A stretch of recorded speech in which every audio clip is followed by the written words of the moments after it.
All right, welcome into a special version of the Ryan Ripken Show. I guess this might be a new trend on Sundays because we want to be able to give you the action as we move into the next series, but it's going to be day by day. But first off, if you celebrate Easter today, happy Easter. Welcome in. I know it's Sunday night, but we're doing it. What we're going to talk about, we're going to, I guess, review what just happened for the first week in Baltimore baseball here, opening day, opening series. Then we're going to preview the Kansas City Royals coming to Baltimore, for which will be the next series, which starts tomorrow night on Monday. And then a couple of things that were fun with baseball all around, at least from this weekend. That's all we got. Let's talk about who we have, though, in studio with me as well. He's still alive, and he survived opening day. That's Mr. Zach Bollinger. Yeah, a lot of people thought it wouldn't happen, but we're back. Feels good. There was a lot of questions. We had the odds might have been at like plus 130 if Zach was going to make today's stream. But you know what? Obviously, if you bet on Zach, you won. And then behind the scenes, as always, the man that makes it all happen, Mr. Brad. Brad, how we doing? Good, brother. What's up, fellas? Good to see you. Listen, I am super pumped about how the O's played this whole weekend. It's been great. Obviously, didn't get the dub today, but as you always say, Ryan, win the series, don't get swept. And that's what they did. Took care of business this weekend. Super pumped about it. Yeah, I mean, I know. I get it. The Orioles, a lot of people are shocked that they're not going 162-0. Yeah. You know? Preposterous. I cannot believe it. I had a bet on them to go 162-0. I can't believe it didn't hit. I mean, this lineup's terrible. One run today. Are you kidding me? It's not going to get it done. I'm sorry. I really can't even joke about it because this team, if you were to tell me they're going to win the first series and they were going to move on and they're 2-1, they win a lot of damn series, they're going to be the AL East champs. I'm telling you right now. Listen, if Jackson Holiday was playing, we would have been 3-0 and on our way to 102-0. That's all I'm saying, right? Yeah, if we would have had Jackson, Kobe Mayo, and Heston Kjerstad on the roster, we probably would have scored 100 runs this weekend. Exactly. And that's how it would have happened. Yeah, so and that's just the way the cookie crumbles. And hey, the Norfolk Tides are getting off to a great start. Try to defend a AAA title. Not that it matters to a lot of people in Baltimore, but it matters to the players. And of course, you're going to go out there and do your best. And they are off to a tremendous start. Now, for the Baltimore Orioles, let's talk a little bit about what's happened. And while we're talking about this, let us know where you're tuning in from. I see we got one from Alaska, from Pennsylvania. Rick, you say some weird shit at times, but I know where you are. But we appreciate you tuning in. I see an only Maryland Dale. Let us know where you're tuning in from. I think what shocked us, it's not even shocking, but we've seen people from Maryland all over the country, in the Netherlands. We got people overseas rooting for the Orioles, Zach. So let us know where you're tuning in from. But guys, let's break this down for a second. This series for a moment. Orioles can't ask for a better first two games. Corbin Burns, Grayson Rodriguez, dynamite. First Oriole duo, I believe, to, if I saw that correctly in franchise history, to go 6 innings and K over, was it 7-8 batters? Yeah, I think it was over 8 batters and like allowing only 1 run. So just unbelievable start. Exactly what you want to see from both of them. And I don't want people to discredit what Tyler Wells did today, because we're going to get into it in a second, but talk about battling back and facing adversity.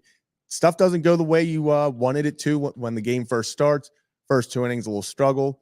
Does he back down? No. What does he do? Retires 14 straight batters and keeps the Orioles in the game. Yeah, and I think the bigger part for this with me, with Wells, because we'll jump into it. You're going, wait a minute, what kind of happened today? Well, Wells, if you look at his final stats, 6 innings, 3 earned runs, and the Orioles lost a 4-1 game. The Orioles had an opportunity, bases loaded, had a chance, and I think if my memory is correct here, you had the guy you wanted up. Yeah. Sadly, Rutschman. Gunnar draws a walk. So what? It happens, and then it just felt like, give Reed Detmers credit. He gave them a really good start when they needed it, and that's just a part. That's all about it. So Z-Farm, Cole Ragans versus Corbin Burns is going to be an absolute duel on Wednesday. Can't wait. We can't wait either, and we're going to dive into that as we move to the next series here later in the show. And that should be fun. A nice Kansas City Royals team that has a lot of young talent that they are hoping to kind of take that step. They've been stuck for a while. Yeah. Well, let's finish the conversation with this series, though. And I want people to understand the other importance of Tyler Wells here, by the way.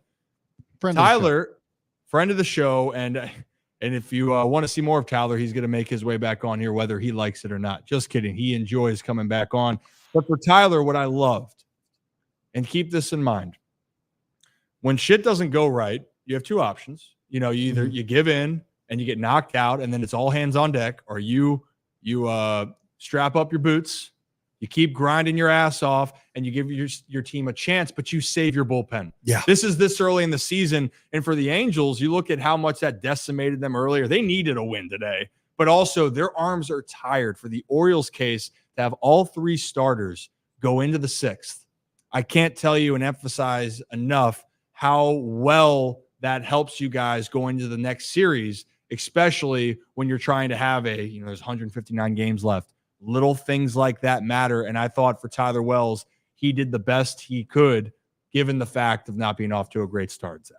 Yeah, I think the biggest thing that you just mentioned was saving the bullpen. Man, first two innings look a little rough, doesn't have it completely. And you're like, oh man, could this be a day that the bullpen really gets taxed, that it's a lot of things going on and they have to use a few more arms? Not the case. Tyler Wells battles back and gives them 6 strong innings. And that completely changes how just even the next 2 days go against the Royals, when we get into that, because now your bullpen is fresher, because Tyler Wells went out there and put up 4 more innings than, he could have given up all of a sudden third inning, say, I don't have it today, gets hit around a little bit. And then he's like, okay, I'm out. Didn't do that. Went out there, competed every single pitch and got out of everything. So, 4 runs over 6 innings.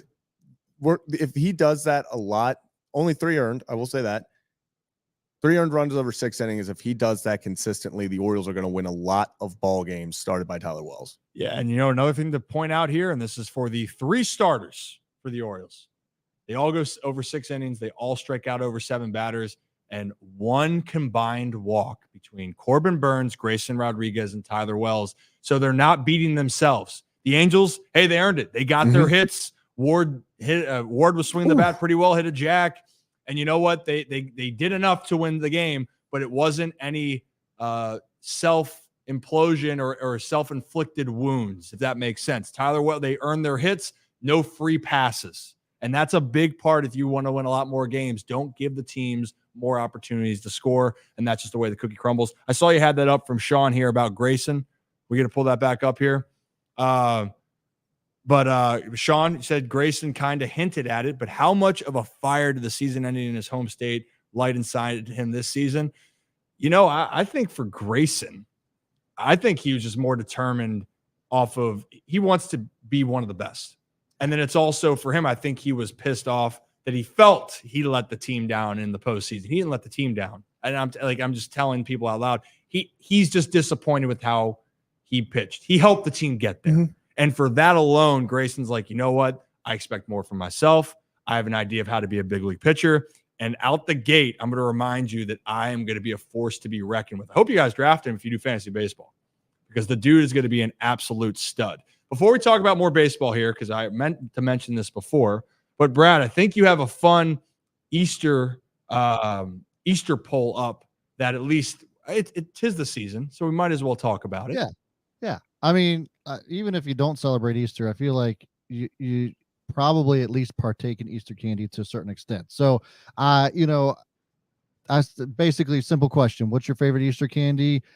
Cadbury eggs, jelly beans, Reese's eggs, and marshmallow peeps. All the way up until about like a second ago, not one vote for marshmallow peeps, which basically kind of had me wondering how these continued to go into production. Who's eating marshmallow peeps? Because they're absolutely disgusting. But that being said, Reese's eggs is running away with it at 55%. Jelly beans is sitting at 32%. Cadbury eggs at 9% as well, which I'm a little bit surprised about. But marshmallow peeps are just absolutely gross. Yeah. I've never been a big Peeps guy. I'll be honest. I feel like they're iconic how they look, but I'm definitely a Reese's guy. I'll eat about 100 of those. 1,000%. Yeah, it's the Reese's eggs all day. And like you said, Peeps were something I feel like when I was like a little kid, like if I had one, I'd be like, oh, okay. But even after that, you're like, who's eating these? Who is buying like Peeps and like sitting down and having a bunch of them. I just could not do that. Yeah, I can't sit here and go, you know what I'm craving? You know what I really want this time of year? Give me the peeps. Yeah, I just don't know. I don't know what it is. Well, and also now the whole phrase peeps, like it's also like me and my peeps. And Locked On Ravens. Hey. It doesn't. I was just gonna say Look, that makes so. Oh wait, he's allergic to Reese's, so that makes sense. Yeah. You know what? I would say that's not You as get a slide. that like of all the dumb shit that Kevin has said, this That's one's not as actually bad. not so crazy. Yeah. This one's not so crazy. If he said something, I don't know, if it was like He would be the guy to say peeps. yeah, he would be the guy to say peeps, but I appreciate that, Kevin. Thanks for not being so weird today. Yeah. Speaking of that, we touched on the last stream about opening day and all this, but I was down at Pickles, spoke with one of the owners down there and talking about that hot dog race, just reminding people it's going to happen. We're going to put Kevin in a relish real hot dog costume later in the season, and we're just going to have a day down there. It's happening. Obviously, opening day was an absolute zoo, a zoo. And that would have been an absolute destruction fest for everybody involved. And thankfully, we're going to have some time to get that together. Yeah, if we would have tried to do that this weekend with the amount of people in the area, it would have gone horribly wrong. Something would have went wrong. That was, like you said, an absolute zoo down there, and absolutely incredible vibes all weekend around the ballpark. I think that was incredible. But yeah, there was no chance we were getting a live action hot dog race done in those conditions. No, not in those conditions. You kidding me? In this economy, it just would have been a mistake. But you know what wasn't a mistake was everything that happened at Camden Yards. I don't think there was any mistake. I don't care about the team didn't win on Sunday, or today. Don't care. They're okay. If you look at everything, you win. My motto: win series, and if you can't win it, avoid getting swept. I want that seared into everyone's brain here. Win the series. I did it to Rocco. You can ask Rocco if you see Rocco on the street. Hey, Rock, what's the motto? And if he doesn't give you an answer, you can just go and smack him. He should know better, okay? But that's how much we talk about it, because if you do that, that's going to have you win the months. The Orioles won a lot of months last year, and ultimately it's going to have you be one of the top teams in baseball, which the Orioles were. It all coincides. But anyway, I just wanted to point that out there. It should be a great time. As we wrap up too, Charles, thank you for your comment. I know Wells didn't have his best start, but he settled in and looked great. If Means comes back and looks like the Means we know, this is going to be a ridiculous rotation. Let's talk about John Means for a second then before we get into the Royals and everything and yada, yada. John Means had his first start today. Mm-hmm. It did not go well. And before I have my take here, do we have I was going to pull up the exact line here. I thought I had it up here. Do you have it up, Zach, at the moment? No, let me get it up real quick. But the good news is John Means had 2 strikeouts and just 1 inning pitched. Bad news is a lot of hits and runs came off of that. But, half glass full, or glass half full. Look at it that way. But yeah, John Means, I believe it was 6 runs. 6 hits, 7 hits. There it is. 1 inning for John Means, 6 hits, 7 earned runs, 1 walk, 2 Ks, 2 bombs. All right, I will give 2 you 2 Ks. Guess what? 2 Ks. Do you guys want to guess my panic meter? It's a million. Is 0. Thank you. Goose egg. I'm gonna put the glasses on so we can relax for a second. Yeah, get the Vibey glasses out. We're good. Everyone, we're good. You know what I'm happy about, John Means? You got to treat this is his first outing of spring training. Yeah. That's really what it was for me. I don't care how many times he throws on a backfield down there in Florida. When you're not facing actual hitters, it's not the same. Yeah. And for him, these games matter for these AAA players. And they had a full 6 weeks to be ready for this moment. And also, these teams were smacking the hell out of the ball this weekend there at Harbor Park. Yeah, and Durham was pissed because of how much Norfolk was hitting the ball. That's okay. My biggest thing is that he's getting out there. The results to me don't matter. John Means, if you want to think about it, coming off of him missing the ALDS as well, he really hasn't pitched a meaningful game in a long time. So panic meter 0. I'm just glad he pitched. I'm glad he's feeling okay. Now, if this is down the road and be like, okay, well, maybe, Yeah. But there's nothing there, because right now for me, I guarantee it was he wished he went deeper in the game. Mm-hmm. Are you healthy, John? I'm healthy. You take it. And I also want to point out, he was only supposed to, even if he went 3 up, 3 down both innings, he was supposed to get 2 innings here max. So, people get panicked and stuff. he is just, they're ramping him up, and they wanted him to get a certain pitch count in. He got to that and he came out. So like you said, Ryan, zero panic here. If it starts happening by that, fourth, fifth rehab start, then we can start talking about, okay, what's going on, what needs to change. But I'm not worried at all about John Means. Yeah, and you shouldn't be. No one should be. It's going to be okay. On the Tide side, yes, Kobe Mayo hit an absolute bomb today.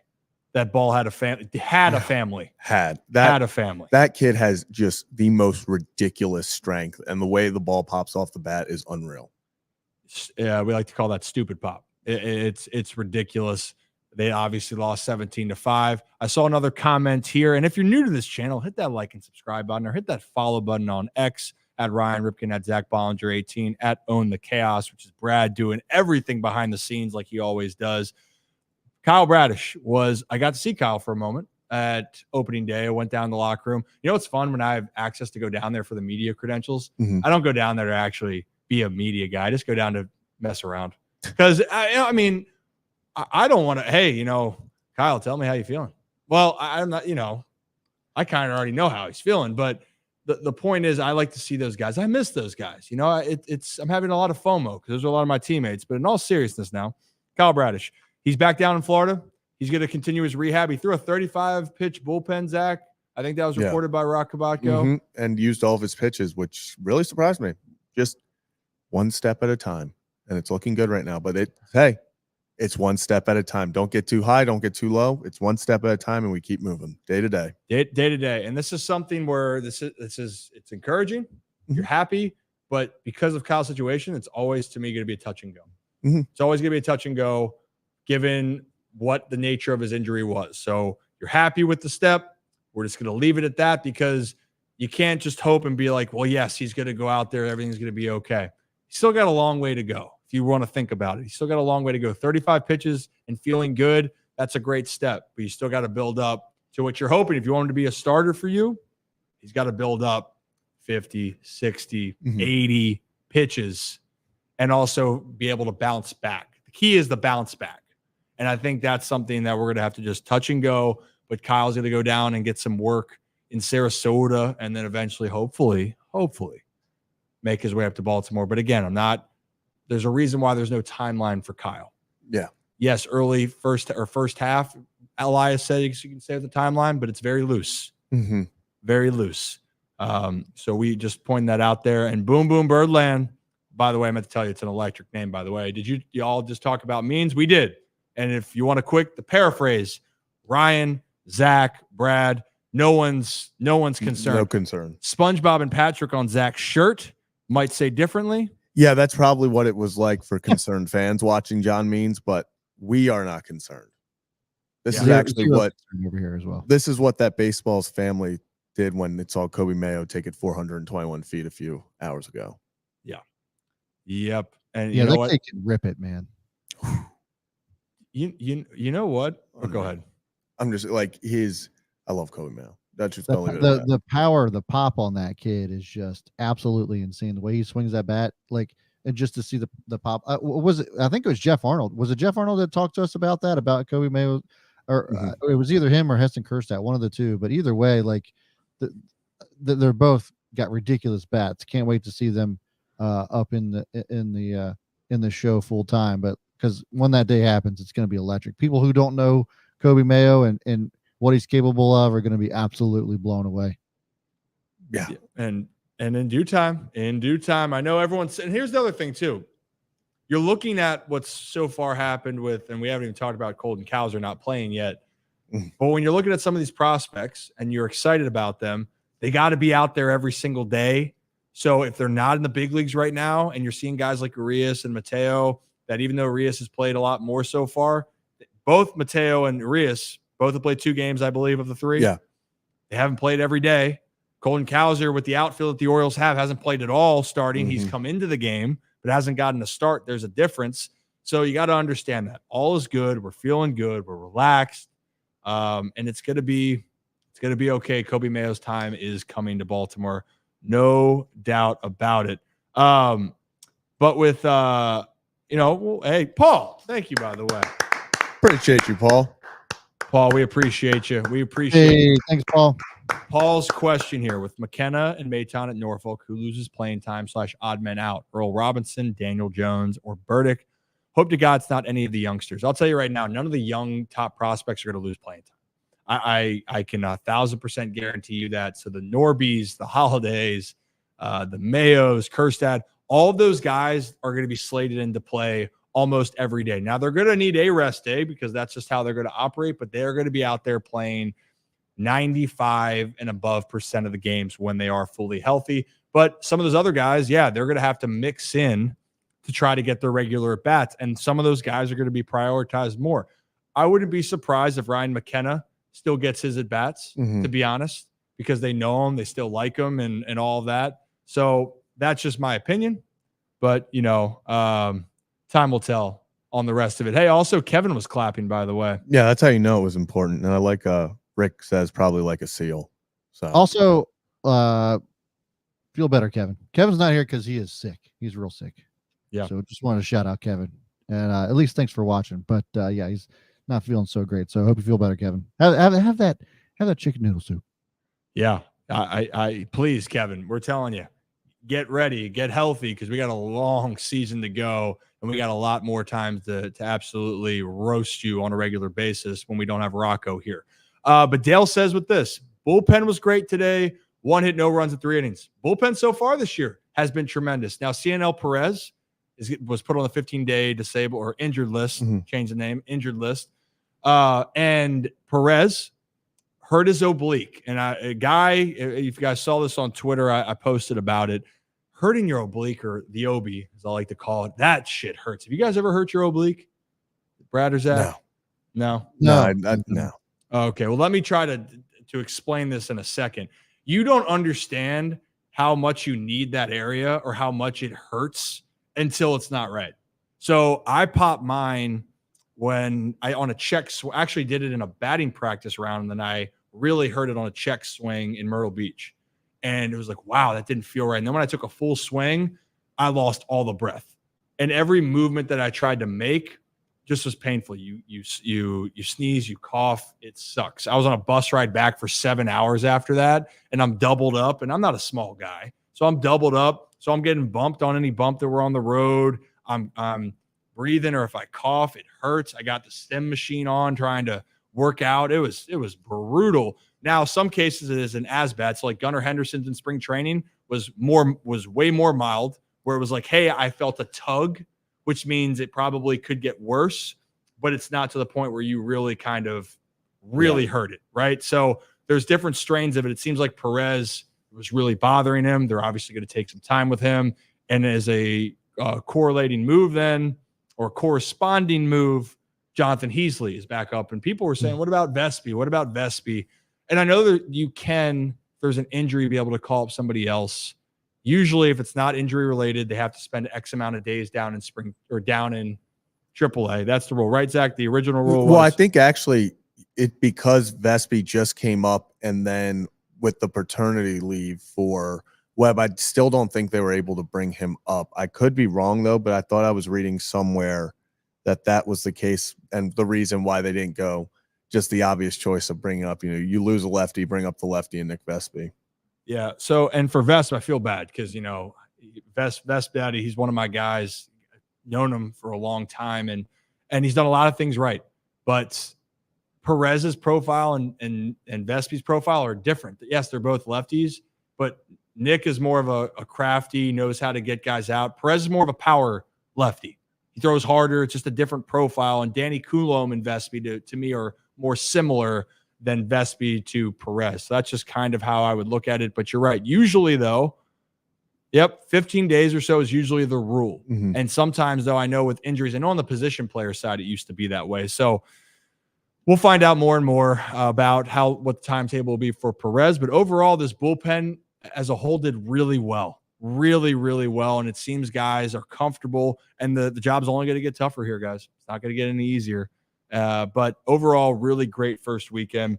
Can we recap a little bit on as far as like our week that we've had so we can explain? So if you're new to the channel, hit that like and subscribe button. But obviously, what you got? Real quick before we do. So It had to have been Zach or not Zach, Rocco or Kevin to say some dumb shit. I already put the tweet out about favorite Easter candy, who actually eats marshmallow peeps, and apparently Rocco does. That's so on brand. Why does he eat those? Because he's a psycho. That's why. That's of course. I bet he eats the whole box. Do they even come in? Yeah, they come in boxes. I think the thing is with peeps, they look good. Like when I look at it, I'm like, oh, like that looks. It's an iconic look. It really is. Yeah. It's like you know what a peep is. But it's like I think they get this nostalgia. It's like a stale ass marshmallow that they just rolled in sugar in hopes that it tastes better, and it just doesn't. Yeah, block Rocco. I like that. Tori, we've really all thought about it on a day-to-day. Before I go to sleep every night, I think, is this? Look how many people are surprised. No, yeah. Joe says he knew it. Rick says, imagine that. Nobody's shocked by this. No, it just makes too much sense. Of course, it would be Rocco. Of course, it would be Rocco.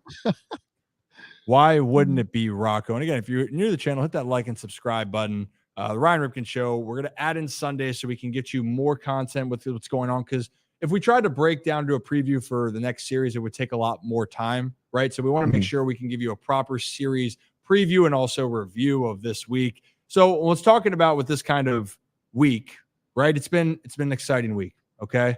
It's been really exciting. It's been probably the most anticipated opening day for the Orioles, and I can't even remember the last time. Even when the Orioles were having that run in the mid 2010s, you know, that run after 2012 to 17, I still think that Thursday's day trumped it. I thought it was because of everything that happened. And I mean, Zach, you were there. It just felt, there was a different energy, over enthusiasm. Yeah. Yeah, I mean, there was just so much going down, you know, new ownership, everything, the hype of Corbin Burns being on the mound, obviously, Gunnar Henderson, Adley Rutschman, people just excited for baseball to be back, especially after how last year ended and that stale taste in the mouth of the last time we saw these guys. And then they come out and put a show on for 2 days and just really get the excitement back in the city for baseball. And I mean, at the end of the day, they lose today, but would it even be baseball season if people weren't complaining about a Brandon Hyde Sunday lineup? I mean, that's like peak baseball season, is people freaking out about a random lineup, and that's what we live for, you know? Yeah, that's what the people really want. People want to find a reason to be upset with it. But you know what? This lineup also, by the way, in the first 2 days was just raking. Yeah. They were playing really, really well. And for the Angels, for your confidence, you needed to get one today. And it is very hard to sweep teams. But I mean, obviously, teams can get swept, and it happens more than you know. It's not a rarity. It's not a rarity at all. But there's a reason why they're saying win the series, because you can't expect to go and beat a team 3 times in a row, especially early on. Now, if you're worrying about, well, wait a minute, is ownership going to step in and cause the decisions to be tampered with? Well, guess what? I'm going to tell you, it's not from the ownership side. So if you're going to complain about Brandon Hyde or Mike Elias, it is not because David Rubenstein is out there trying to change things. And actually, if you guys missed it, we had a chance to sit down with David Rubenstein and a guy that used to play shortstop and a little bit of third. And then finally, we're like, okay, you played enough. Cal Ripken Jr. was also there. But we got a chance to talk with David, the new owner, and David talked about his philosophy on how he would let his baseball people do what they do best. The best players in the field, train them. The Orioles is let the manager and the general manager do what they know how to do, which is put the best players in the field, train them properly, and make sure they're adequately compensated. And that's what we're going to try to do. Is I'm going to try to help in that direction. I am not going to pick the baseball players. I'm not, going to tell them who to trade or not. That's just not my area of expertise. All right, so right there, what I love, he's modest. Hey, it's not my area. I'm going to learn it. But I'm going to trust my guys. And he loves Mike Elias. And why wouldn't you love what Mike Elias has done and what Brandon Hyde did, where if you want to look at 2022, damn good job for where the team was. And then 2023, you kidding me? You kidding me? I think he's earned manager of the year, executive of the year. Says it right there. So, I mean, yeah, like you said, Rubenstein is a successful businessman because he knows when to allow people to do what they're incredible at. And he doesn't want to get in the way of that. And that's like that's one of the best things you could hear from an owner coming in saying, hey, listen, everything is going extremely well right now, and I'm not going to be the one to stop that. So they go do their thing. If they need help, when it comes to contracts, stuff like that, then he'll step in and, obviously be the guy to give those contracts. But it's all in the hands of Mike Elias and Brandon Hyden. That's what is great to hear. Yeah. Yeah. It really One is. thing Go ahead, Brad. I'll just piggyback on that. First of all, that whole night was absolutely incredible, and we've talked about that. That's gonna be a night that I think about for probably the rest of my life. However, what I also thought that, and I don't think that was in that clip. What I also thought really liked from David when we were interviewing him, Ryan, was that he also said that the players are going to get paid adequately. And I know that's been kind of like a struggle with the organization for a while. Was just like, we see like a Manny Machado come through and they're like, well, soon as his contract, as soon as his rookie deal's done, like he'll be out of here. And now I kind of feel as though there's a lot more confidence going into those types of deals, like that we can actually keep those folks, like a Gunnar Henderson, like an Adley Rutschman. And I think that also gets people excited. And to also just add to what Zach was saying, as far as letting the those who are good at what they do just do those things, was also great. I can't think of an owner of any organization, whether it's football, baseball, NBA, what have you, that has been, been a micromanager or so involved and actually be successful. Obviously the Cowboys were in the 90s, but look at what they've done since. I mean, Jerry Jones just can't help himself. So like, I'm actually pumped that he said all of those things. And I think that the Oilers are going to be in good hands for quite some time. I agree. Justin asked this question. In your opinion, have you seen any flaws from David Rubenstein? I think one, it's way too early to even see what can happen. But what I can tell you from talking to him off camera, getting to just know him a little bit more, he's a genuine guy.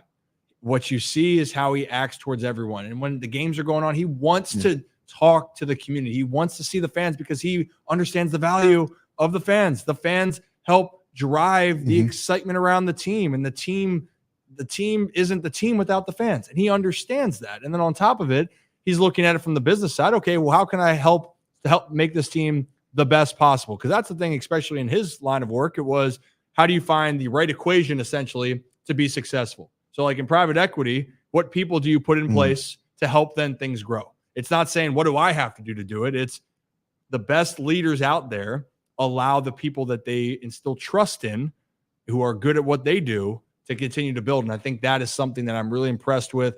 And like I said, people can hear the word, the B word, billionaire, and go, well, wait a minute. Has he lost touch with, the society? No, you talk to him. He talks about his upbringing, going to City College in Baltimore, working his way up. And I think people forget the grind he took to get to how successful he is. So I just want to throw that out there. And yeah, Michael Arrighetti, the other owner, Zach, was out in the Coors Light, wherever it was. Yeah, just absolute. Talk about just incredible. Like we talked about with just the atmosphere this weekend, just being through the roof. It all started at Pickles. Owners went in there, started buying beers for everyone, bought a round for Pickles, and then they make their way up to the Coors Light deck, the center field bar at Camden Yards, and they do it again. I mean, just talk about a group coming in and just from legitimately the first day being like, we want the fans to understand that we care about them and that we want this to be a fun experience for everyone and not just, oh, look at us, we're the new owners, like, how's it going? They were on the field getting honored, and then they went straight up into the crowd with everyone, was like, hey, we're going to have a good time together. Yeah. I'll say this, like, I mean, first of all, Zach and Mike should hang out, for one. And second of all, he should be the next owner that we talk to, right? Because like, I imagine that dude is a good time. Yes. I think that would be definitely one that I'd need to have beer, or in my case, tequila, on to definitely, really start to get to know each other. I think that's the beauty of it. I think that's why the vibes were also so high. Just you felt a genuine excitement on both sides, from the ownership side, from the fan side. And then to have that coincide is just like, hell yeah. And if someone throws a free beer at you, you kidding me? Hell yeah, you're going to get on my good side. So it was just, things were awesome. It was a really, really cool experience to see. And if you're just tuning in, hit that like and subscribe button for the Ryan Ripken Show. We do this now on Sundays, Mondays, Thursdays, and whenever there's breaking news or we're feeling like, screw it, we're going live, just because sometimes we have to. And that's just the way it rolls. I appreciate this, and we appreciate comments like this. Great show, guys. lifelong Oriole fan here from the Palmer, Belanger, days through Eddie and Cal to present, born and raised in Maryland, but now living in Panama. Ooh. Sounds fun. That does sound fun. It sounds great. Well, we appreciate that. Thank you for tuning in. And Jason, this was your talking with David Rubenstein. Our conversation was small and quick, but genuine. Can't ask for more than that. Evening, gentlemen. Evening to you too, Jason. We appreciate you as well. Friend of the program, friend of the show. All right, guys. Do you think we should, I don't know, talk about who the O's are playing next? Yeah, maybe, dabble a little. Should we dabble? Should we dabble? Okay. So the reason why we're doing this is because we're previewing. We won't have enough time tomorrow to preview the Kansas City Royals coming to town, but the Kansas City Royals are coming to town. 1-2 facing the Baltimore Orioles. They got a massive win today, 11-0 to get on the board. They took the final game of the series against the Minnesota Twins, and a big reason, well, not a big reason, it was Salvador Perez 1, Bobby Witt Jr. 2. Salvador Perez, if you guys forget, he's now playing a little bit more first, but still one of the better bats, especially at the catching position, but specifically on the Royals. And Bobby Witt Jr. Actually going to do a Know Your Foe breakdown of Bobby Witt Jr. in the future. We have a bunch of those that are coming out, so you guys can learn some of the best bats around the league. But Bobby Witt Jr. was actually, correct me if I'm wrong, Zach, he was the pick after Adley in 2019. Yep. And the Orioles made the right choice, but guess what? The Kansas City Royals also made the right choice with who they selected because the dude's an absolute stud. He was, I believe, a double shy of the cycle today. Mm-hmm. And he is so fun to watch, such a young, talented player. And it should be an interesting series. Kansas City's got a lot of aspirations, guys. They really, really do. And especially, Zach, doesn't it feel like the AL Central is a little bit more wide open? Yeah. I mean, the AL Central is such an interesting division because it seems like every team has a group of guys where you're like, man, if they put it together, they can go win the division. But every team obviously has their flaws, and it's probably seen as the weakest division, especially in the American League at the moment. So it is one of those divisions where if the Royals get hot, if Perez keeps doing what he's been doing his whole career, you have Bobby Witt Jr. I don't even want to say taking that next step because, man, he's already at superstar level. But you have those guys. You have Reagans, the lefty that we're going to talk about in a little bit, faces off against Corbin Burns on Wednesday. That'll be electric. They got talent. I love Melendez. Yeah, started off as a catcher and now playing the outfield. Talk about not something easy to learn, but he's out there still hitting well while doing that. It's a good team. They have a decent lineup, but there are a few things there. It's going to be a good series. Yeah. So, and for the touch on that, and Melendez, actually, I played against him in high A, and I remember him catching, and it was one of their high picks, high school kid trying to figure it out. And he's starting to kind of find a role here. Yeah. They're young, and they spent a lot of money in free agency this year. I saw Eddie talked about that right now. They spent a ton of money in free agency this year. And, kind of not a why not, but they're in this flux where they've been picking high and they haven't seen the success. And you feel like at some point you got to make a jump. And for the most part, the AL Central is not as strong, and that's documented. It's not as strong as some of the other divisions. So why not go make a run out of it? Let's talk to you about what's going to happen here in game one, by the way. And Tori, we saw about, wow, I didn't catch what happened to the Astros. We will dive around Major League Baseball on the weekend here for a second. Because, the Astros, woof. Orioles fans are kind of pissed because the team that they were playing was the Yankees. Yeah. Yankees came back 3 times. But let's talk about this first game with the Orioles and Royals, which will be a 6:35 start tomorrow. Michael Wacha on the mound for the Kansas City Royals, and Big Dean Kramer is on the mound for the Baltimore Orioles, making his 2024 debut. And to give people context on Michael Wacha last year, he had a 3.22 ERA and actually had a really good year for the San Diego Padres. 14-4 record, 134 innings, 113 hits, 124 strikeouts. So just a little bit under 1 strikeout an inning. But he's been consistent the last couple of years, actually, after a rough 2021. And Dean is trying to brush away the early struggles of the early months that he had like last year. And kind of, to be honest, I think the Dean's ready to get off to a good start this year, Zach.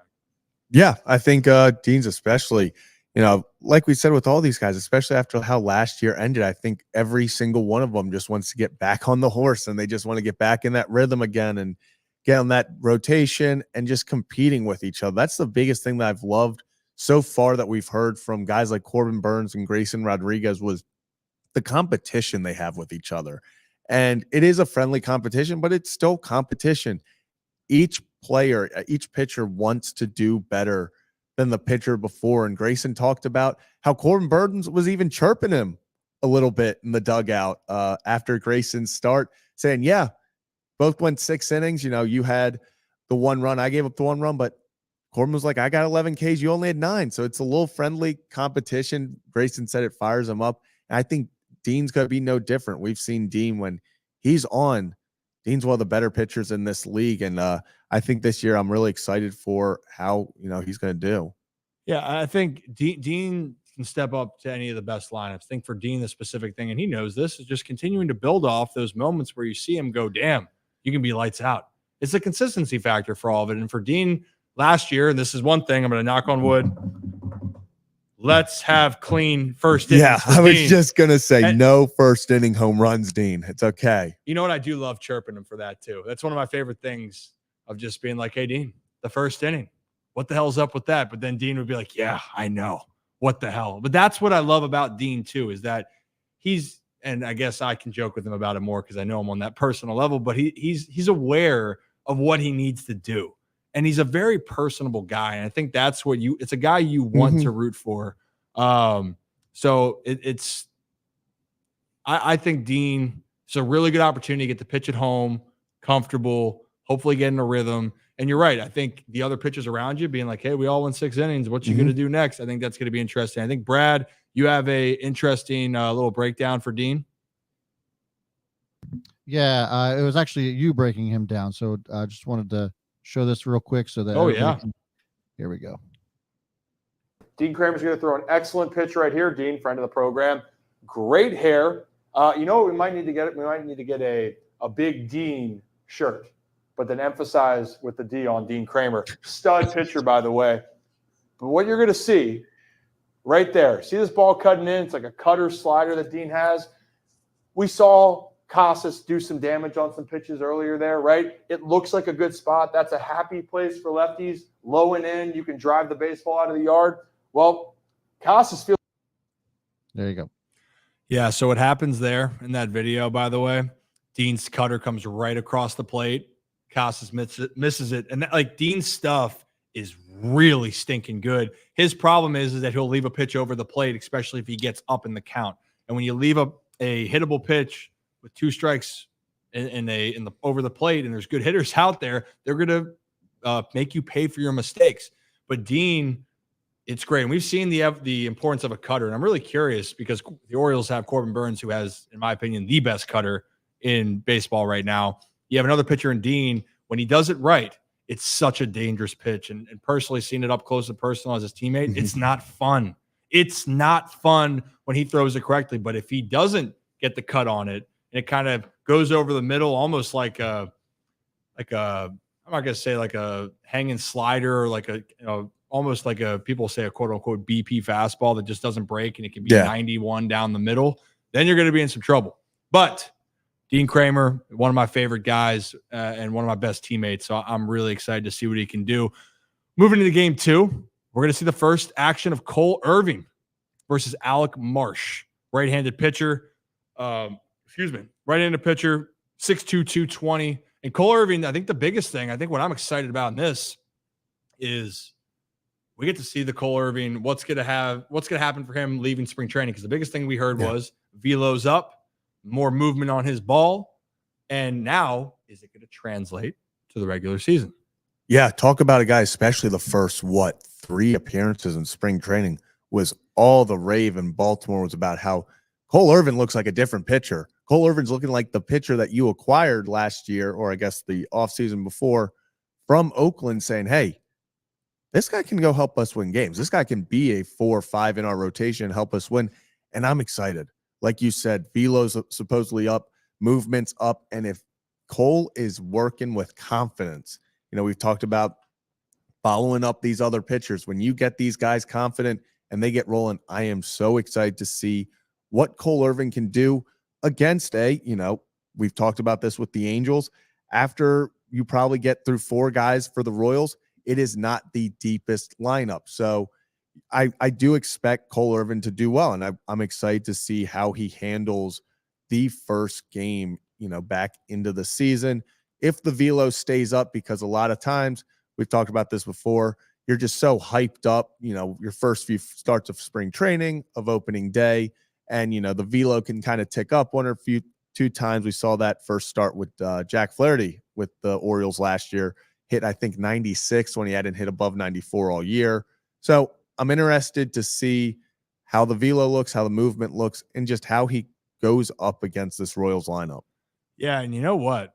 I think that people forget Cole Irvin was signed as a guy that was very consistent the previous 2 seasons. Mm-hmm. What I mean by that, he went 178 plus in the 2 previous years. He had a 4.24 ERA one year, 3.98 the other, and he just was able to go out there and give you consistency. He had over 30 starts in those 2 years. But last year obviously didn't go according to plan, and that was a big reset. And sometimes when you have those big, is it adverse is the correct word? Yeah. Just when shit hits the fan. How about adversity. that? Well, adversity. Yeah. Well, obviously adversity, but is it adverse the word? That doesn't sound as good, no, right? It doesn't sound as good. Or how about when shit hits the fan? I like that better. I don't really care though, but yeah, when shit hits the fan, how do you respond? And I think Cole Irvin had a great attitude. He understood, and he really worked in the offseason. And the Orioles are going to need him in that spot right now because of what we just talked about. They have capable guys that are able to go out there and have success, but especially in the back end of your rotation, you want to see, especially he is that left-handed arm right now without John Means. So this is very important. I think Cole Irvin is up to the challenge, and hopefully the Orioles will have a good outing with that. And then the last pitching matchup of this week is going to be Cole Ragans versus Corbin Burns. I think that's the one that people are going, that's muy caliente, that's spicy. And muy caliente, it's very hot, is what at least what my Latin teammates taught me. So, I mean, I know you're excited about that, Zach, because both pitchers look, they are fun to watch. And Orioles fans, if you just watch Corbin Burns on opening day, you were ecstatic about how that whole situation went. Yeah, I think these are the games in baseball that you just love. 2 guys at the top of their game. Cole Ragans kind of making that step. Last year he's a young pitcher that is kind of trying to establish himself in that upper echelon of pitchers in Major League Baseball. Then you have a former Cy Young guy, Corbin Burns, coming in for his second start of the year. It really does have one of those feelings of just a great baseball game where it's 2 competitors that it should be a pitching duel. And I'm excited for that. I know, obviously, Orioles, we would love if the Orioles go out there, drop 15 runs on Ragans, and then it's like, oh, okay, they win 15-0. But when you have just 2 great pitchers going at it, that's exciting. It's going to be an early day game for baseball, hopefully pretty weather, and just should be a great time to watch 2 guys at the top of their game compete against each other and watch how they try to get these guys out on the opposing team. Corbin Burns versus Bobby Witt Jr. is going to be must-see television. Yeah, I mean, Burns, you want the encore, and he's definitely up for the encore. But for Ragans to give him to understand how good he was when he went to Kansas City from Texas, okay? Once he got traded over, or is it trade when he came over, if I'm not mistaken, Zach? It was a trade that came over. 12 games started, and with the Kansas City Royals, he had a 2.64 ERA. This is the part that, if you're a fan, this is why we're saying we're excited about it. 71 innings, he punched out 89. Yeah. So he's a power pitcher, goes after them, and also 50 hits in 71 innings. You might think that's still a lot of hits, Ryan. That's well below 1 hidden inning. And when you actually sit down and think about the amount of strikeouts, over 1 strikeout an inning, under 1 hidden inning, typically those guys are pretty nasty, and everything backs it up. He doesn't walk a lot of guys either. 27 walks in 71 innings. So he is a power pitcher that can get outs, but also is not going to give a lot of free passes. And so for this Orioles lineup, it will be a nice challenge to see how they're able to combat a guy that is not used to giving free passes. Now, the Orioles, they made Sandoval, especially in game 1, work against the Angels. And Sandoval had the Orioles down. I did it in the other breakdown where I thought that was the difference in the game. They kept battling and battling. They put the ball in play. They did the little things to keep innings alive or keep a rally going, quote unquote. So that will be fun. I think Corbin Burns, there's a zero doubt when you think about it for me with Corbin Burns. Yeah. And I know that people are going, well, man, how did DL Hall? I saw a comment about how DL Hall do the other day. Well, DL had his first start the other day. And for those that were wondering, DL Hall went 4 innings, gave up 6 hits, 2 earned runs, and 2 walks, struck out 1 in his debut for the Milwaukee Brewers. So he wasn't eligible enough for the win. Mm-hmm. But he helped them get the win. Helped him get the win. That's all you can ask for. I do have a question for you, though, because I think we should talk about it. Oh, boy. The next 2 games are against righties for the Orioles, against righties. Would you be concerned if Cowser was not in the lineup for either of these games? Yeah, you know what? That was something we touched on a little bit earlier. I would be a little bit. Mhm. And I do feel bad for Cowser. I do. Not because it's just not ideal for a hitter in general. When you come out, you felt good in spring training, and then you come up, you make the opening day roster, and then you don't play. And it's the same thing that happened with Kyle Stowers last year, where you make it and then you're sitting. And I know people might say, well, he got in there in moments. That's not the same thing. When you're not starting the game and the game's out of reach, you're coming in for defensive reasons. And I know you're coming in for pinch hits. That's hard. That is so hard. And that's not, for me, that's not normal. First start is what he needs. Yeah, I would think that if he's not in the lineup in one of the next couple of games, that's not ideal for him. Yeah, I would like to see. I think tomorrow is probably the best chance to see his first start. I think just versus a righty coming off a day game today, they're just going to want to get some guys up. And I think, honestly, I thought today was going to be the day, but then when they decide to give Adley the day off catching, you put Adley at DH, it makes it a lot harder because now you have to sit one of Santander, Mountcastle, and I don't think they wanted to do that. Well, and here's the thing. I try to tell people this. Yeah. This is actually in our Discord, by the way. So we talk about these in Discord, and we're getting better at being more active when Zach's not a puddle or I'm not recovering from whatever the hell what's been going on this last week. So we'll put the Discord link in here. If you're not already in, hop in there and we'll talk a little bit more. But the biggest thing, Ryan Mountcastle, when he hits, when he's healthy, and he's healthy, now he looks stinking good, man. Tied for the team lead in hits. He and Gunner with 4 each. Yeah, So. and I'd like to say this, hands up. And this isn't about, you keep your hand up. Hand up, and I'm being honest. So I guess it's raise my right hand. It's like, tell the truth, whole truth, nothing but the truth. So help you God. Yeah, so help me God. I do. When I was coming through the system, this is before Gunner then got entered. So I just want to talk about the earlier side of this. Okay. Ryan Mountcastle was the best hitter in that organization with the Orioles, and everything he could hit, everything. And when you watched him, that's when I tell people there's certain things that only a handful of guys on the team can do. Ryan Mountcastle's in that company. You saw last year when he got going, and there's a reason why he's hitting high in the lineup. Yes, he can get streaky at different times, but also you can't discredit what this guy has done at the big league level. Broke the rookie record for home runs for the Orioles, had over 20 home runs the next season, and last year was on pace for another 20-plus home run season, but he missed so much time with vertigo.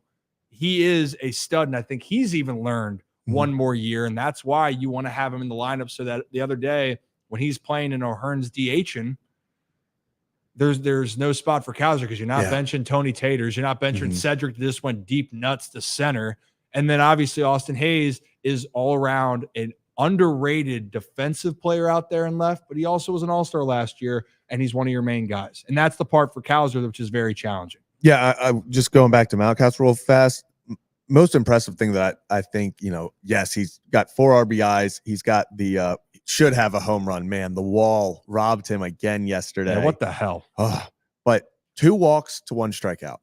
If Ryan Mountcastle can even keep it close to 1 walk per strikeout, this man is going to be an all-star. He's going to be a silver slugger. I mean, if you can't strike out Ryan Mountcastle and he gets his batting eye down, and that's what really was upsetting last year, is because you started to see that clicking for him before the vertigo, was he was being patient in at bats. He was battling. He wasn't going after pitchers' pitches. And then, man, like you said, when he is hot, there are few hitters in the league that can do as much damage as Ryan Mountcastle. Yeah, I mean, he terrorizes the baseball, terrorizes opposing pitchers when he's on. and he's been off to the start right now. But I also want to mention, Brad, what you got for us. I was just going to say he also terrorizes the Toronto Blue Jays, and unfortunately, we don't play them until May. Oh, You have to wait a whole month and some change to see Mountcastle just tear up the Blue Jays. Oh yeah, Mount. I guess we're gonna have to wait on that. But you know what? Good. Let him get going, and then if he's already hot already, he'll just stay red hot, or is it red hot or white hot's hotter? Blue hot. Yeah, blue hot's the hottest. Blue hot's the hottest. So on the scale of the hotness, Yeah, because So I would say blue hot. Yeah, blue's the hottest. But nobody Blue's the says hottest? blue hot, right? Yeah, no one says blue hot. It's red hot, but but we know that blue's hotter. yeah, blue's hotter. Okay. I'm pretty sure white hot comes from like if you're torching a piece of metal and it gets white. Oh, Like it's red hot, obviously it's hot. Piece of metal, mhm. it's hot. But like when it's white hot, it's like it's melting. So what about scalding hot? That's when it's gonna scald your face off. Yeah, like, like your skin's gonna like. yeah, but so is that hotter? I mean, it doesn't have to be that hot to melt your face, I guess. Yeah, that's true. That's true. But I don't know. We got off topic. I think but white hot is hotter. If I had to guess. if anyone out there that's listening to this, and we have this on the audio version, we'll put this up on Spotify, Apple, wherever you find your podcast after we record this. If you want to let us know, or you're listening to us right now on YouTube, which is hotter of them. And we also do have a poll up too, Brad, for I think our listeners as well. Yeah, we do. So I actually it was, if we're ready to get into kind of like our next topic versus as far as the AL East is concerned, I put out the poll. We saw the Yankees come back in spectacular fashion, 3 games in a row to beat the Astros. I think it's safe to say that their weakness has got to be that bullpen. Yankees are 3-0. Juan Soto played 4-0 now. They're now 4-0. They just beat the Astros again. Astros are 0-4, and Jesus Christ, that's crazy. Yeah. Appreciate that update. But yes, okay, 4-0 versus the Astros, who went deep into the playoffs last year. And so I basically asked the fans after the Yankees swept the Astros in spectacular fashion, are they the team to beat in the AL East? I think there's a lot of bias here in this poll, but 84% say no and 16% say yes. But listen, Ryan, we've talked about this and with the boys and Zach, the Yankees are, while they are not the perfect team and there are question marks surrounding around their starting pitching, they got it done against the Astros, a playoff caliber team. And we talked about it in the summertime that they are going to be potentially the team to beat. Still feel like the Orioles are going to lead this division, but would not surprise me at all. The Yankees were a playoff team and actually ended up coming in second in the AL East. Well, they're not going away at all either, too. And I think that's why the Orioles, to me, everything goes right. Yeah, that should be the team that should be favored. But I'll tell you what, the thing that impressed me about the Yankees this weekend, a couple things. One, they came back every single time. Mhm. I mean, I think today, actually, if I was checking the box score of it, this is the first game that they led. They didn't have to have a comeback lead. They were up 2-1, never relinquished the lead. They did have a tie game, and they scored a run in the 9th inning, and then Clay Holmes shuts it down. Juan Soto, man. But the first three games they came back, and Juan Soto is dominant. And I mean dominant. If Gunnar Henderson doesn't win or the MVP this year, Juan Soto's winning the award. It's one of those two guys. Like I am guaranteeing that one right now. And Zach, he's hitting the absolute cover off the ball. Yeah, he has a over 500. He's actually batting exactly 500 through 4 games. 1 home run, 6 hits. He has 3 RBIs, but he just is finding ways. And the biggest thing is he's coming up clutch. He was the one who drives in that go-ahead run for the Yankees today. He hits the home run yesterday. He's just, as an Orioles fan, it stinks, but man, he's looking like he is changing the way that entire team is playing, because when past few years, if Aaron Judge was not doing anything, that offense struggled. It had its struggles. And now you add a Juan Soto to that, he can carry a team by himself. Well, and right now, we're talking about Aaron Judge is hitting 125 to start the season. And I think that's the part of Soto changes their whole dynamic of their offense, and that's a big part of it. The other part, I'll finish with a Soto thought here in a second. The bullpen for the Yankees has been dynamite. They have been able, the reason why they come back in every game, their bullpen's been incredible. Nestor Cortez didn't go as deep as he wanted to, either did Carlos Rodon, right? But in this case, today, no earned runs over 3 2/3 innings for them. I believe the day before it was also no earned runs. This Yankees' strength in the past, even last year, was their bullpen. Mm-hmm. Their bullpen is very good. Despite the trade that they made, they have so many really, really good pitchers on the back end of it. And actually, yesterday, another really great outing. It was no earned runs by their entire staff. Obviously, it was a 5-3 game. But again, 3 innings of work from their bullpen, no earned runs. It's a theme for them. It's an absolute theme. What you got? I'm just like, I'm legitimately laughing. Juan Soto has 9 hits already this year in 4 games. Like, that is ridiculous. In 17 at bats, he has 9 hits. Yeah. So I did a Know Your Foe on Juan Soto. It was I think it was the first Know Your Foe segment that I did. So that's for those that are just tuning in. I do a Know Your Foe segment, which I'll put a video out later. The Know Your Foe for the Royals is going to be Bobby Witt Jr. Mm-hmm. But for the Yankees, it was Juan Soto, and he was one of my teammates when I played with the Nationals organization. The dude's different. The dude is just an absolute monster, and I've had 2 of those oh shit moments in my career. Juan Soto and Gunnar Henderson are the 2 players. But let's just, in the video of me breaking him down earlier, let me explain to you a little bit about Juan Soto's hitting chart, meaning what happens in situations when you throw the ball in certain parts to Juan Soto. Baseball savant. I'm actually going to show more of these with the Orioles players so people can get more of the context of what's going on. So right now you're seeing a lot of blue, and you might think, well, hey, blue means not good, Ryan. Well, actually, this is on Juan Soto's whiff percentage. That means the amount of times he is missing the ball in the strike zone. The entire strike zone is blue. So that means when Juan Soto gets a pitch in the zone, he's not missing it. Yeah, he might not get a hit every time, but more times than not, he is doing extreme damage. Now, if you are going to get Juan out, obviously, if you look down below here, he will chase a little bit. He actually is a better high ball hitter than he is a low ball hitter. Yeah. And you know what? That's, to me, that's the craziest thing with Juan. It's blue. It's the cold zone. That's his swings. That means he's just not missing balls, and he doesn't miss. And if you can't beat him, it's going to be a problem. And Rick, you're right. Uncle Bill said he's going to be the one to beat for the MVP. I said it before. I'm going to stay the bias pick and go Gunnar, because I just truly believe in Gunnar, the kid. He's a stud. If it's not Gunnar, it's going to be Juan. And I'm not. It's a 50-50 coin flip on who you guys want to bet on. If you want to make an MVP bet right now, it's Juan or Gunnar. You choose how you want it to be. One of those guys is going to be the American League MVP. And can we actually, I mean, I don't know if we should pull up the video, but Juan hit that double the other day. Ball's like 6-8 inches off the plate, and it hits the left field wall, Zach. Mm-hmm. It was nuts. Yeah. Like, this is just what he does.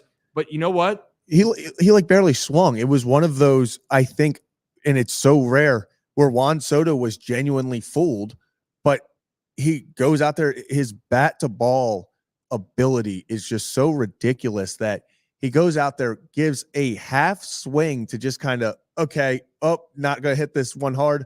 Let me just flick of the wrist, boom, out to left field for a double. And it's just, it's simple. Like it almost is. Jeff Passan tweeted it out earlier today. And, you know, obviously it's a Yankee, so it's hard to see, but he's right. When Juan Soto is on, there are very few players that are more exciting to watch play baseball. They are. And I don't know why he got so much hate. Maybe it was because of that down year being traded. But if you're looking at players moving forward, I can't really tell you a full list. Like Gunnar Henderson, because of his age of being 22, is probably like my top player I'd want to hold on to. But like Ronald Acuna Jr., you know, I know Jackson Holiday in the future. We're taking out prospects at this point. Talk about like bona fide stars in the major leagues. Ronald Acuna Jr., Julio Rodriguez, Gunnar Henderson, Juan Soto. Yeah. And Soto's older than those guys, but when I'm saying old, he's older, 25. It's stupid. He also has 3 walks this year. So like just add on to that even more.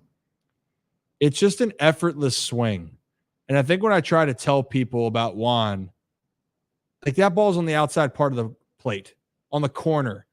And when he swings and you see it, he's one of those guys where you're like, oh, okay, that's a pop-up. Oh, okay, he didn't get enough of that. And then you look up, you're like, oh, that ball keeps going. oh, holy hell, because he backspins the hell out of the ball and it just carries. But it's not like, oh, maybe it's a coincidence. He does this all the time.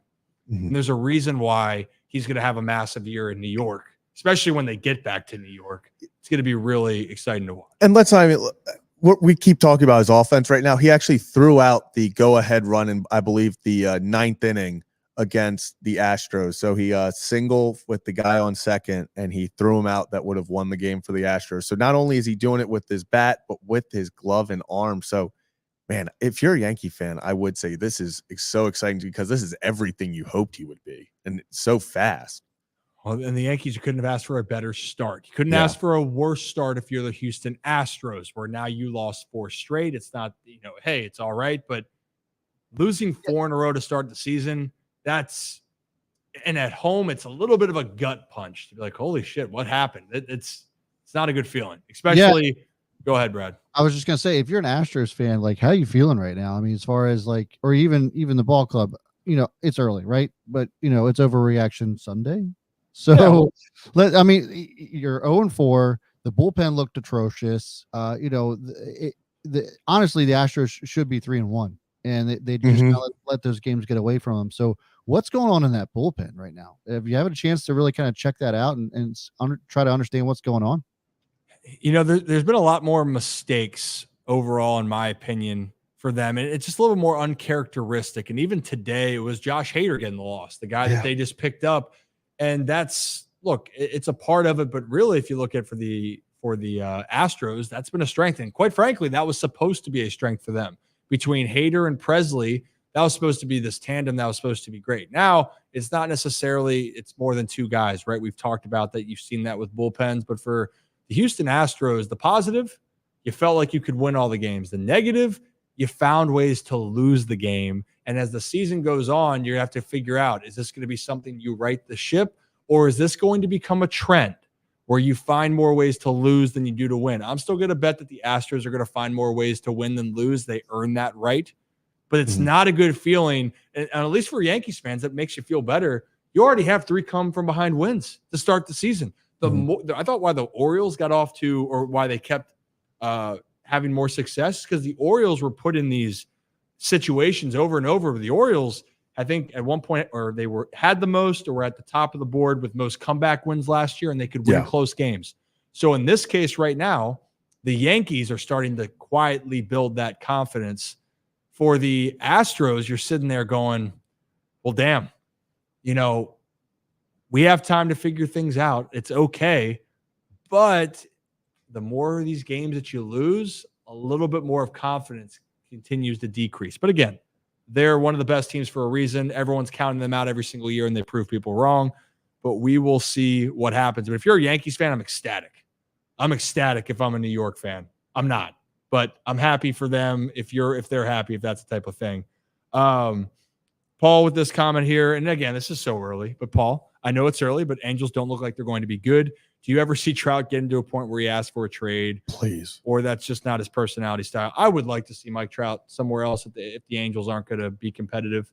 It's just not good for baseball. You know what I mean? Like, you have this one of the greatest players in the game in the last 10 years, and he's just on either a middle of the road team or just a bad team. And now with no Shohei, I said this yesterday within our own group. They look like the worst team in baseball right now. I don't know how that's good for baseball, how that's good for Mike Trout, obviously, and I wouldn't be surprised if he played for someone else once his contract was over. Well, the thing is, they had a conversation this offseason. The reports were out of, Mike, what do you want to do? Should we look for a partner? And he said he wanted to stay. He's a loyal guy. Having said that, though, if this is another really tough year, could he be persuaded away? I know people were talking going back to like the Philadelphia area. I think that's where it's destined to be. I think if it's going to happen, it's going to be a Philly. I think Mike Trout's the kind of guy where he wants to stay. He wants to win where he's been his whole career. But if there was one team that would Mike Trout, you know what? If it helps the Orioles, I'll go take some ABs for the Angels. I think you would, but you know what? Can you imagine Bryce Harper and Mike Trout on the same team? No, Holy shit. Holy shirts and pants. Holy shirts and pants. But but that's actually what the Dodgers are when you think about it. Mookie Betts, Freddie Freeman, and Shohei Ohtani. Are you kidding me?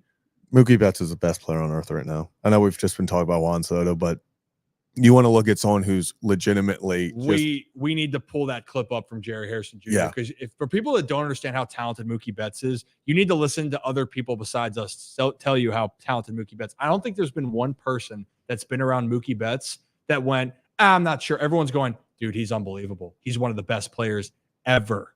He's one of the best athletes ever. He's so good at everything, it pisses you off. I think that's every single response I've heard from somebody about Mookie Betts. But he's the most likable guy too. So you can't hate him. You're like, damn, dude. Is there a flaw in anything that you do? Right now, there clearly isn't. And he's my bet to win the MVP in the National League this year. I mean, man, you just look at his first few games, and it literally there is nothing this man can't do, and he's doing all of this while having the tied for most defensive runs saved. And why that's pretty interesting is this is his first time playing shortstop, like in the majors. And what's he doing?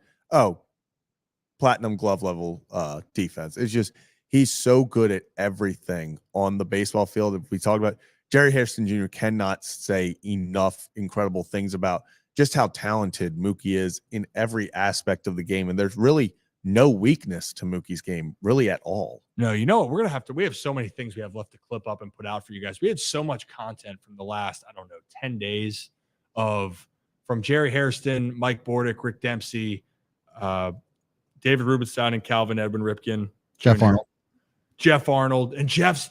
We haven't even put Jeff's up yet, and that was fantastic of him talking about behind the scenes of calls and talking about prospects and talking about how just like Jeff to be a recurring guest like Rocco, like all of it was fun.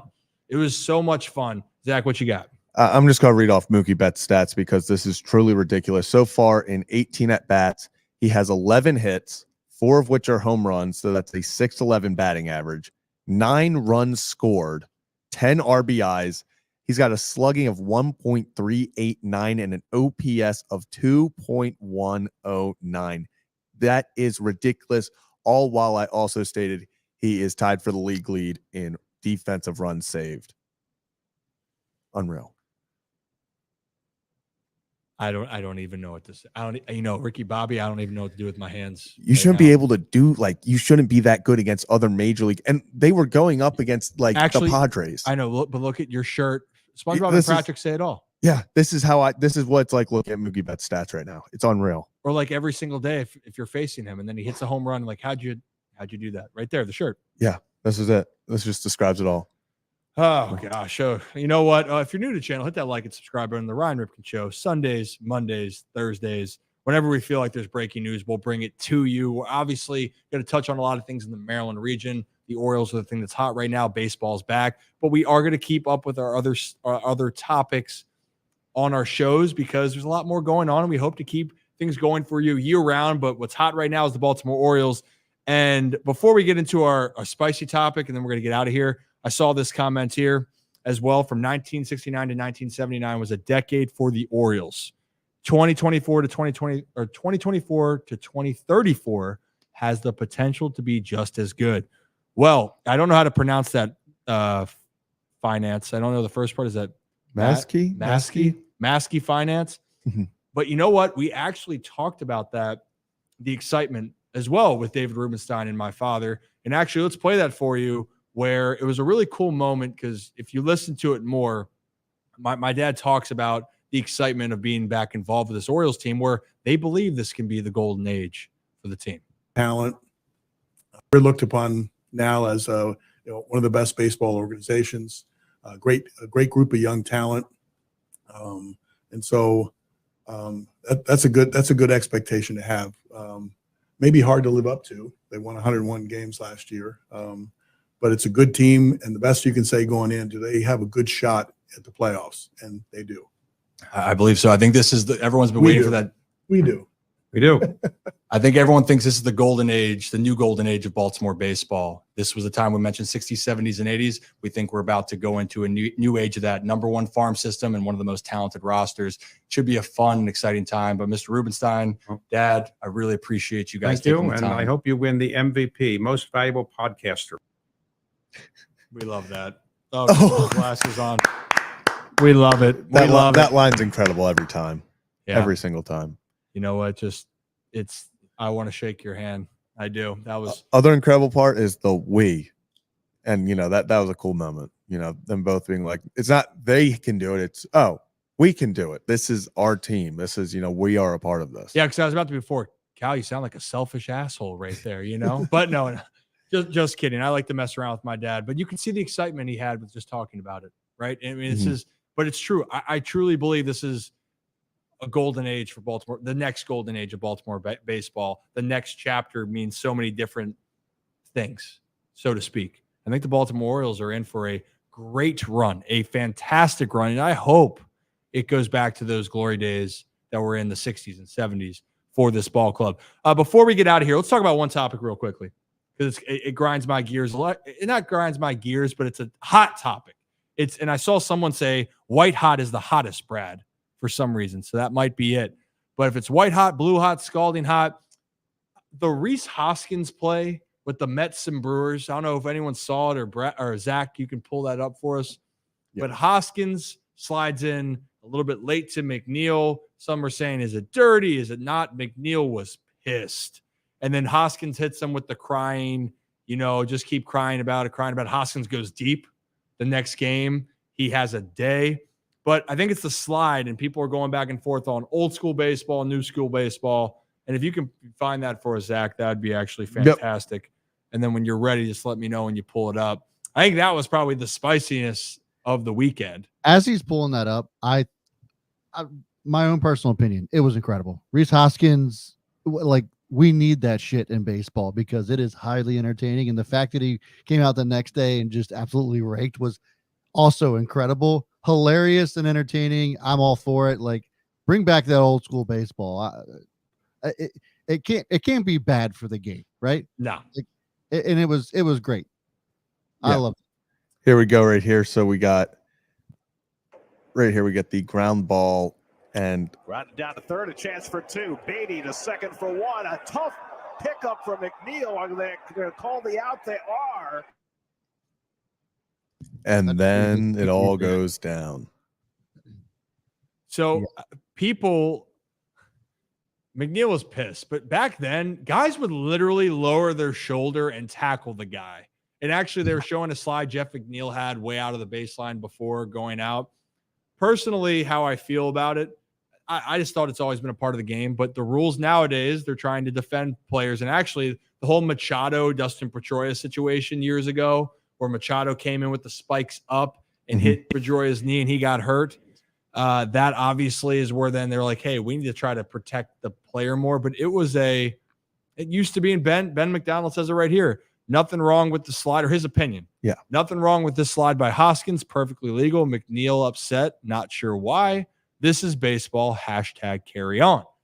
Carry on, and how Ben would say it.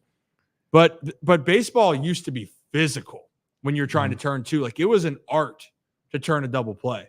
And I do understand, but the rules now, Zach, they are protecting players. If we're talking about the rules, whether you like it or not, the rules are now you have to try to be careful with how you're sliding into second base. Yeah, I mean, that's just the era we're in baseball. They're going to try to protect the guys that are trying to turn the double plays, especially after, what was it, 2 years ago in the playoffs? Or not 2 years, this is a few years back now, with Chase Utley and that whole situation. So, yeah, it's going to be something. Thing I didn't like about it was when the Mets threw at Rhys Hoskins 3 at-bats into the other game after he had already gone yard. If you're going to throw at someone, you do it, you do it the first time. He comes up the next time. This whole waiting till the 7th inning, you're down by a bunch. Yeah, Rhys Hoskins already gone yard. He's already proven his point. He's won at that point. You just go on to the next one. That was not the time to suddenly be like, oh, okay, now we're going to do something. He already went yard. You missed your opportunity. Now you just move on. Yeah. You know what I also love on a different note when you're thinking about that? I love also umps being mic'd up with managers. Remember that one with Terry? Yeah. The manager, Terry, why am I blanking on the last name? The manager of the Mets. Yeah, but it's all You got to give us a shot. And then you the got umps, your shot, Terry. we need more of that. God, that's one of the greatest videos What? of all time. It's Terry Francone, right? no, not Terry Terry. Francona was the manager with the Red Sox and the it's gonna bother the hell out of me. Terry Collins. Terry Oh my Collins. gosh. Why couldn't Thank I you. remember it? He's a nice dude, by the way. When he's out of the baseball, just like a lot of people, they're chilling. Like, hey, nice to meet you. Great conversations. When you're in the moment, just thank you, Paul, as well. Terry Collins. Again, it bothers me. It's on the tip of my tongue for the longest time. You got to give us a shot. I love that video. But you're right, Brad. This entertainment, I think it's good for the game. And to your point, Zach, it just feels like, yeah, no matter what happens, you hit Hoskins there. He already did the damage. Damage is already done. Mm-hmm. And the message is sent, and it was sent by Hoskins that I don't give a shit. It's all good. We're going to win the game. And guess what right now, guys? The Brewers are 3-0.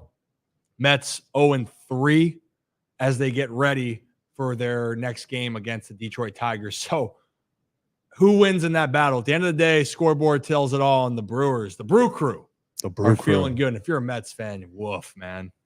I feel for you, but I actually picked the Mets. Also, that was my bold prediction. I think they're going to finish last in the NL East. Ooh.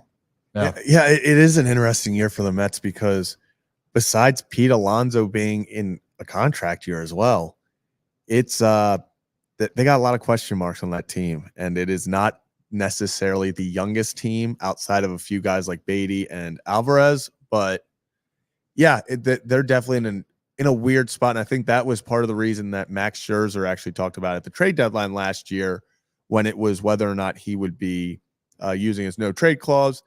He said he had a conversation with the owners and they were more focused on a year or two down the line for competing. And that's when Scherzer was like, okay, then trade me. You know, I want to be part of something more immediate.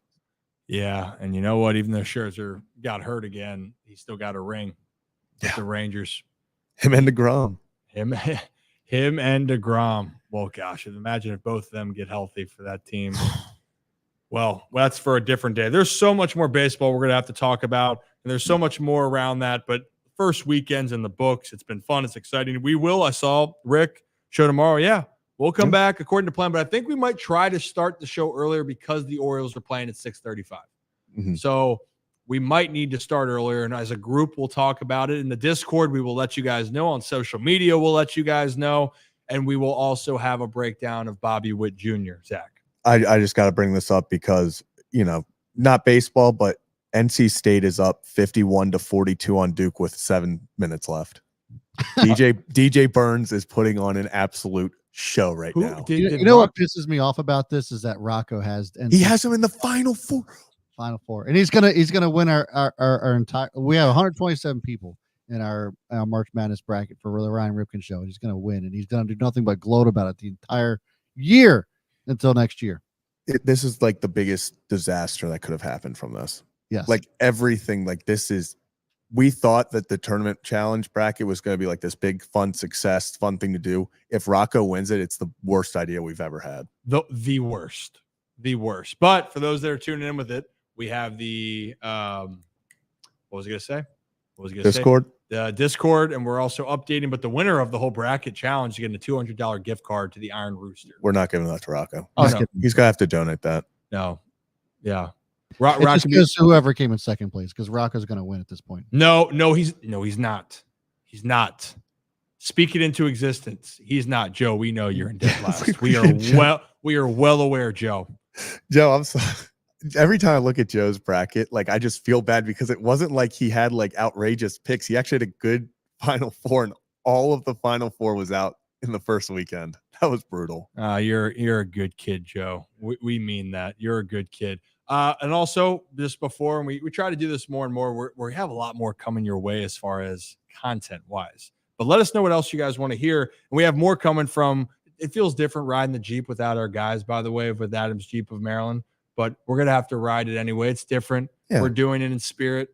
But Adam's Jeep of Maryland, which we'll have it. You'll see it on the videos that we repost. So if you, for some reason, didn't want to listen to us the whole conversation, we hope you did because we love being able to communicate with you guys live. We will put up the videos on the side, and some of those videos are going to be sponsored by our good friends at Adams Jeep of Maryland, which is right behind Zach. Whammy, you got it down.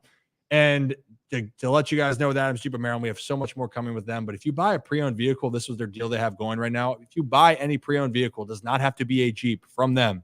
You get a $500 gift card from them if you just say, hey, I watched the Ryan Ripken show, and they told us to say it there. They'll give you a $500 gas gift card buying a pre-owned vehicle. And if you don't want a steal. If you don't want that gift card, you can give it to me. Or the gas card, I will take it. Or we'll give it to Brad, because I think no one drives more than Brad. Pause. Oh, Kevin. What were you riding, Kevin? God damn it, Kevin.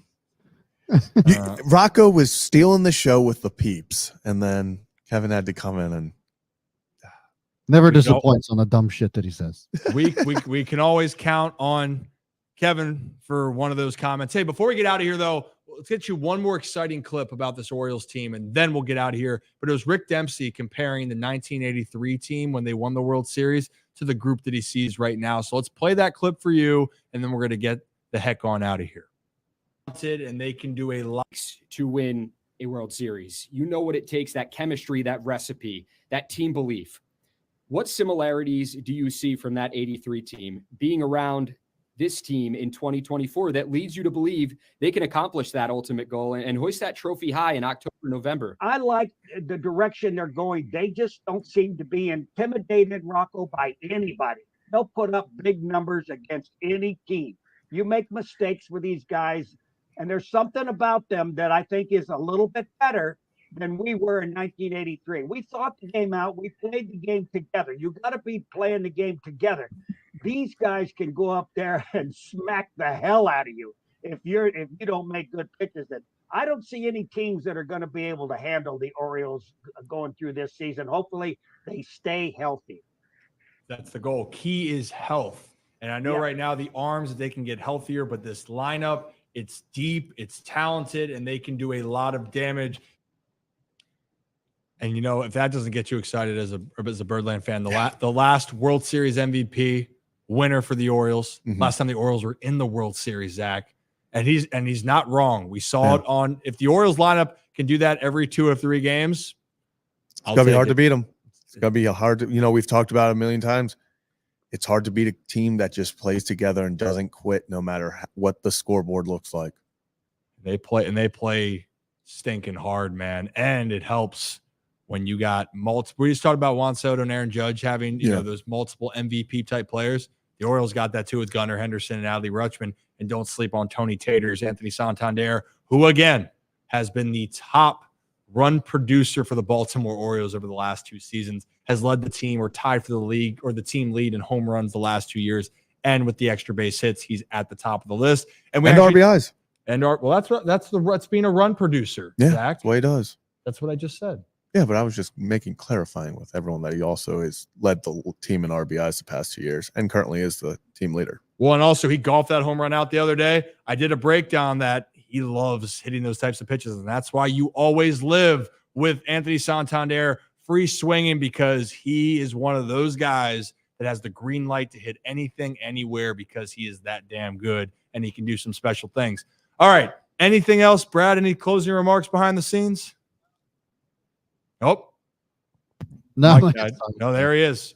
No, I'm good, man. This is a great show. I'm pumped for the rest of the season. It's a great way to start off the Orioles season, and it's going to be a great season for baseball in general. I mean, there's already spicy things happening, and we're 3 games in, so I'm super pumped for it, and looking forward to this week. And we will have even more on breakdowns of teams coming in. It's just when it's so fresh. There's guys that haven't even pitched yet for the Kansas City Royals, and there's so much that can still develop, but we will be covering it. We will be talking about it, and we will be talking about a whole hell of a lot of more baseball to get you more content. And I think we might have some more guests in the future lined up if you guys are into that type of thing. But I think it's about time that we get on out of here. Yeah. So without further ado, I'm going to put the glasses on. I'm going to cue the music. Oh, yeah.